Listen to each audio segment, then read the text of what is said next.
itu Allah berikan ilham dua.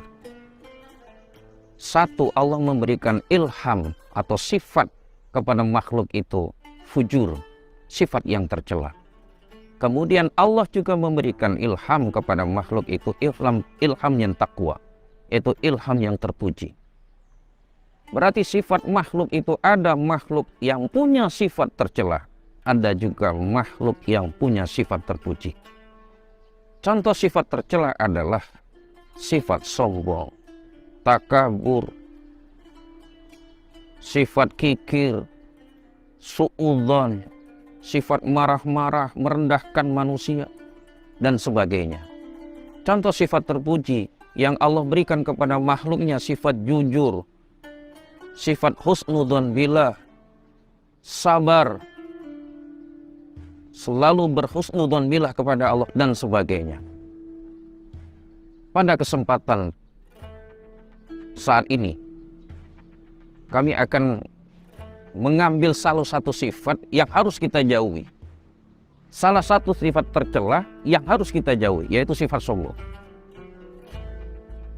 Sifat sombong ini telah diterangkan oleh Allah di dalam Al-Quran.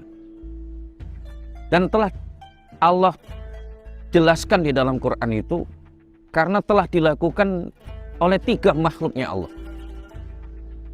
Dan kita harus mengetahui orang yang punya sifat sombong biasanya diberikan kelebihan oleh Allah mengalahkan orang lain.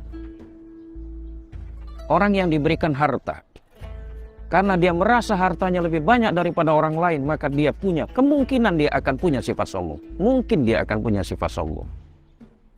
Orang yang diberikan ilmu, karena ilmunya lebih tinggi daripada orang lain, bisa mungkin dia akan punya sifat sombong.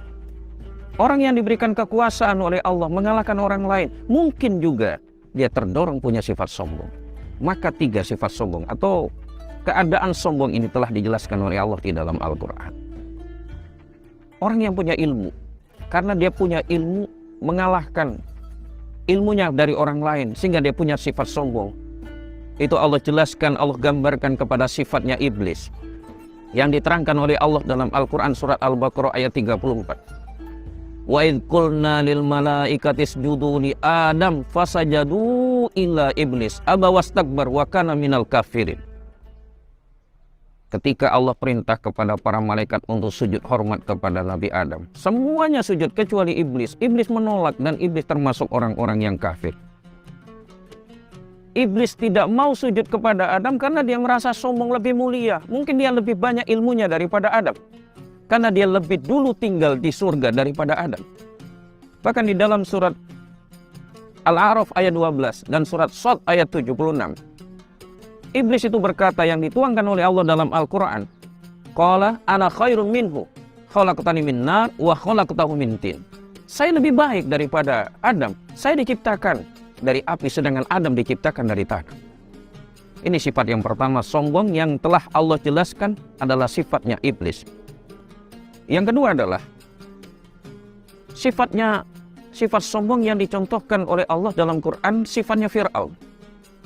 Fir'aun punya sifat sombong karena diberikan kekuasaan oleh Allah. Namun kesombongannya Fir'aun itu melampaui kewajaran dari sifat sombongnya manusia. Karena Fir'aun mendeklarasikan dirinya sebagai Tuhan agar bisa disembah oleh kaumnya. Di dalam surat An-Nazi'at Allah berfirman, ya, ucapannya Fir'aun dituangkan oleh Allah dalam surat An-Nazi'at. Qala ana rabbukumul a'la. Saya adalah Tuhan kalian yang tinggi. Sehingga Fir'aun mendeklarasikan dirinya sebagai Tuhan. Kesombongannya itu sudah luar biasa.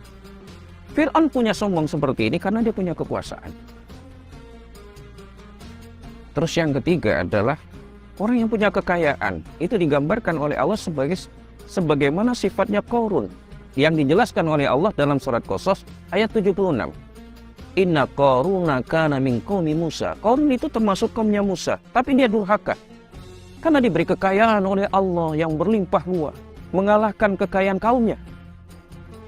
Lah, dengan kekayaan yang diberikan oleh Allah ini, Qarun sombong. Qala innama utitu ala ilmin indi. Saya diberikan kekayaannya karena kepintaran saya. Nah, dari 3 sifat sombong yang Allah gambarkan terhadap 3 makhluk Allah dalam Quran itu, maka supaya kita jauhi. Ketika para jamaah diberikan oleh Allah ilmu, janganlah punya sifat sombong. Karena orang yang punya ilmu, punya sifat sombong, itu akan menyamai sifat iblis. Yang kedua, ketika para jamaah diberikan kekayaan, mengalahkan kekayaan yang lain, juga jangan punya sifat sombong, karena itu akan sama dengan sifatnya korup.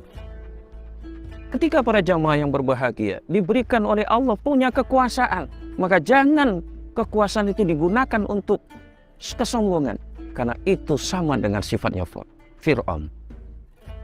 Nah, para jamaah yang berbahagia, sifat tercela termasuk sifat sombong. Sifat sombong itu adalah sifat tercela yang harus kita jauhi. Jangan sampai kita sebagai orang yang bertakwa kepada Allah mempunyai sifat sombong. Alhamdulillah, jazakumullahu khairan. Assalamualaikum warahmatullahi wabarakatuh.